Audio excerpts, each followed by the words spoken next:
ایک چھوٹے سے گاؤں میں نازیہ نام کی لڑکی رہتی تھی جو اپنی سلائی کے لیے بہت مشہور تھی۔ اس کے بنائے ہوئے کپڑے پورے گاؤں کے لوگ پسند کرتے تھے۔ نازیہ کے خواب بڑے تھے لیکن اس کی زندگی ایک چھوٹے سے گھر اور گاؤں تک محدود تھی۔ ایک دن جب نازیہ اپنے گھر کے کونے میں کام کر رہی تھی تو اچانک ایک پری اس کے پاس آئی۔ وہ بہت حسین اور جادوئی شخصیت کی مالک تھی۔ پری نے نازیہ کو دیکھا اور کہا، تمہارے بنائے ہوئے کپڑے بہت خاص ہیں، میرے لیے بھی خاص لباس تیار کرو۔ نازیہ نے اس کام کو اپنی زندگی کا سب سے بڑا موقع سمجھ کر پورے دل و جان سے محنت کی۔ اس نے ایک ایسا لباس تیار کیا جو خود ایک کہانی بیان کرتا تھا، جس کے ہر دھاگے میں اس کی محنت اور خواب چھپے ہوئے تھے۔ لباس تیار ہو چکا تھا۔ جب پری نے لباس پہنا تو وہ خوبصورت لگنے لگی اور اس کا حسن اور زیادہ نکھر آیا۔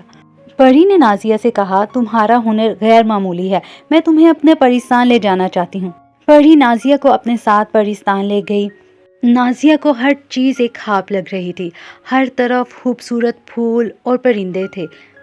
نازیہ مختلف رنگوں اور پھولوں کو دیکھ کر بہت حیران تھی اور بہت خوش بھی تھی۔ نازیہ بہت خوش تھی۔ وہ نہ صرف اپنے گاؤں بلکہ پریوں کے دیس میں بھی اپنی شناخت بنا چکی تھی۔ اس کی محنت اور صلاحیتوں نے اس کو ایک نئی دنیا میں پہنچا دیا تھا۔ پریستان میں نازیہ کے ہنر کو بہت سراہا گیا۔